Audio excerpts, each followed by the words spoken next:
O Evangelho, como me foi revelado por Maria Valtorta, capítulo 385, parábola da encruzilhada. E milagres perto da região de Salomão. Valtorta descreve a visão do dia 16 de fevereiro de 1946.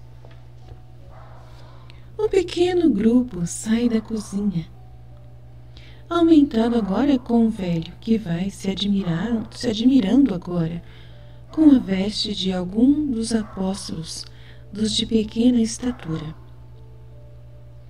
Se queres ficar, pai, Jesus lhe ia dizendo. Mas o velho interrompe.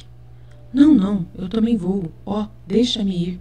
Eu comi ontem, dormi esta noite numa cama e já não tenho mais aquela dor no coração. Estou forte como um jovem. Então vem, ficarás comigo com Bartolomeu e meu irmão Judas Tadeu. E vós, 2 a 2, espalhai-vos como foi mandado. Antes da sexta estejam aqui de novo.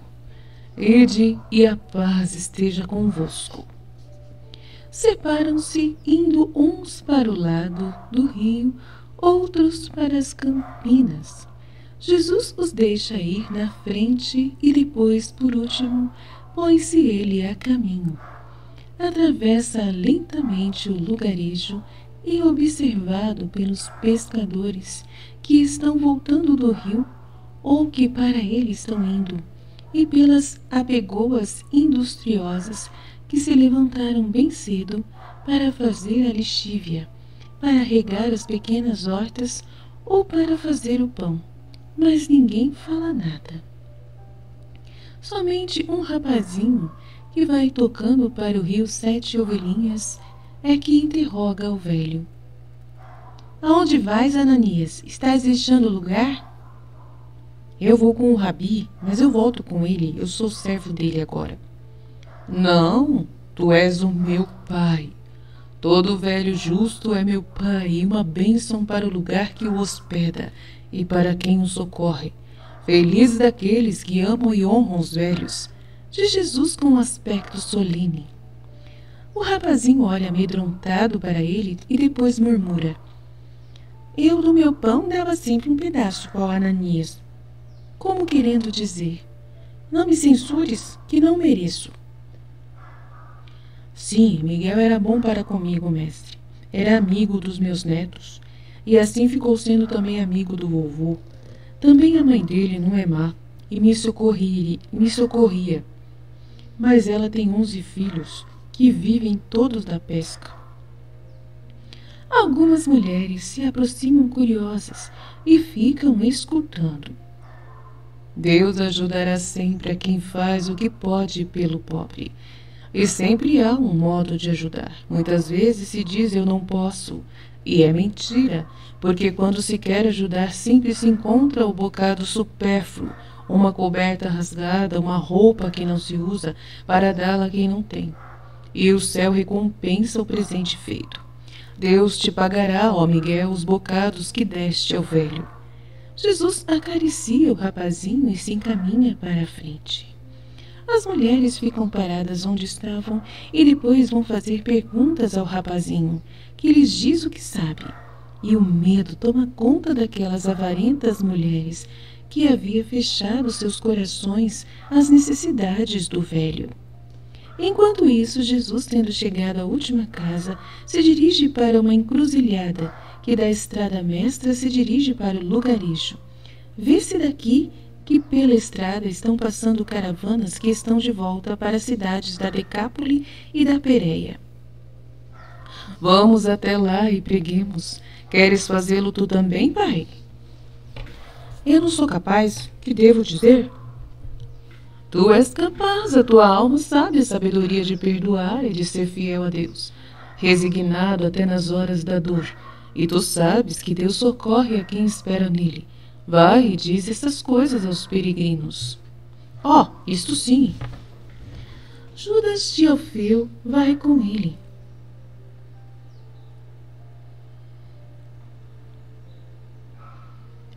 Ficarei com Bartolomeu na encruzilhada. E de fato, tendo chegado lá, põe-se à sombra de uma moita de plátanos frondosos e fica esperando lá com paciência o povo. Os campos ao redor estão muito bonitos, cheios de searas e pomares. Há por entre eles um agradável frescor nesta manhã. Nossos olhos olham para eles com prazer, e as caravanas vão passando pela estrada. Poucos são os que estão olhando para os dois que estão encostados nos troncos dos plátanos.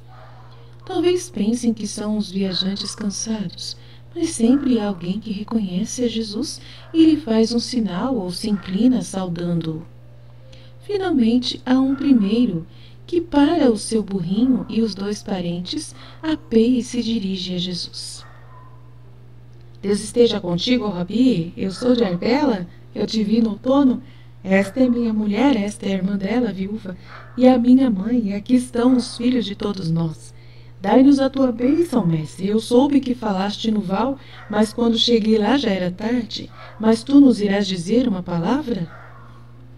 A palavra não se nega nunca, mas espera alguns minutos, porque estão chegando outros. De fato, muitos e muitos necessitados estão chegando à encruzilhada, vindos do lugarejo, e mais outros que já haviam passado pela estrada e voltaram atrás, enquanto que outros ainda, cheios de curiosidade, param e descem de suas cavalgaduras, enquanto outros param, mas ficam na cela. Vai se formando um pequeno auditório que vai aumentando. Também Judas Tadeu volta com o velho Ananias, e com eles estão dois doentes e muitos sãos. Jesus começa a falar. Aqueles que percorrem as estradas do Senhor, as estradas indicadas pelo Senhor, e as percorrem com boa vontade, acabam encontrando a Deus.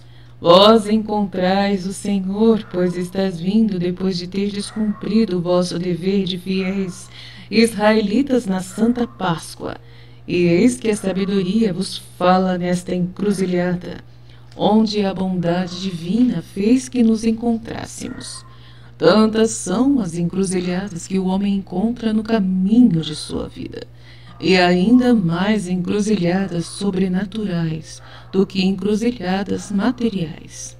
Cada dia nossa consciência se vê colocada na frente de bívios e quadrívios do bem e do mal, e ela deve escolher com atenção para não errar o caminho, porque se errar deverá voltar humildemente atrás ao ser chamada ou advertida pela justiça ou por alguém usada por ela. E ainda que lhe pareça mais bonito o caminho do mal, ou simplesmente o da tibieza, da mornidão, ela deve saber escolher o caminho escabroso, mais seguro do bem. Ouvi uma parábola. Um grupo de peregrinos que vinha de longínquas regiões em busca de trabalho chegou aos confins de uma província. Nesses confins havia muitos homens procurando emprego, mandados por seus diversos patrões. Uns procuravam homens para as minas, outros para os campos de bosques, outros procuravam servos para um rico infame, e outros soldados para um rei que residia no alto de um monte, em seu castelo, ao qual se podia chegar por uma estrada muito íngreme. O rei queria suas milícias, seus soldados, mas exigia que elas fossem não umas milícias de violência, e sim mais de sabedoria, a fim de enviá-las depois pelas cidades para santificarem os seus súditos, aconselharem. Por isso ele vivia lá em cima, como em um eremitério, a fim de formar os seus servos, sem que as distrações mundanas os corrompessem, atrasando ou anulando a formação dos seus espíritos. Não prometia altos pagamentos, não prometia uma vida cômoda, mas garantia que do seu serviço nasceria a santidade e o prêmio. Assim diziam os seus enviados àqueles que chegavam do outro lado da fronteira. Os enviados pelos patrões das minas ou dos campos, por sua vez, diziam: não vai ser uma vida cômoda, mas sereis livres e ganhareis com que possais ter um pouco de passatempo. E os que estavam procurando servos para o patrão infame prometiam logo comida abundante, ociosidade, prazeres e riquezas. basta que consentais em seus duros caprichos, de modo nenhum insuportáveis, e gozareis como uns sátrapas. Os peregrinos trocaram então ideias uns com os outros, dividiram-se se eles não queriam, perguntaram: mas os campos e as minas, o palácio do homem gozador e do rei, estão perto uns dos outros? Oh, não, responderam os que procuravam homens.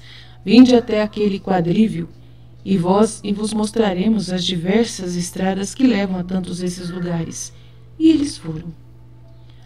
Eis esta esplêndida estrada sombreada, florida, plana, com fontes de água fresca, desce até o palácio do Senhor, disseram os procuradores de homens. E esta outra estrada, que é poeirenta, por entre campos serenos, conduz aos campos. Eis, está exposta ao sol, mas vede que ainda está bonita, disseram os dos campos. Esta sim, sulcada com pesadas rodas e coberta de manchas escuras, mostra a direção das minas, disseram aqueles das minas. Eis, e este caminho escabroso, aberto pelo meio das rochas, que o sol incendeia, cheio de abrunheiros e precipícios, que fazem a gente andar devagar, mas que em compensação servem de defesa fácil contra os assaltos dos inimigos, conduz ao Oriente, ao castelo severo, quase diremos sagrado, onde os espíritos se formam para o bem, disseram os do rei. E os peregrinos ficaram olhando. Eles faziam seus cálculos. Estavam sendo tentados por diversas coisas, das quais só uma era totalmente boa. E pouco a pouco foram se separando. Eles eram 10. 3 resolveram ir para os campos, 2 para as minas. Os que restaram olharam-se uns aos outros e 2 deles disseram: Vinde conosco, vamos ao rei. Não ganharemos nem gozaremos sobre a terra, mas seremos santos para sempre. Por aquele caminho ali, só se fôssemos doidos. Não ganhar, não gozar. Não valia a pena deixar tudo e vir para um exílio para termos menos do que tínhamos em nossa terra. Nós queremos é ganhar e gozar. Mas vós perdereis o bem eterno, a vida eterna. Não ouvistes dizer que o patrão é infame? Isso são histórias. Depois de pouco tempo nós o deixaremos, mas teremos gozado e estaremos ricos.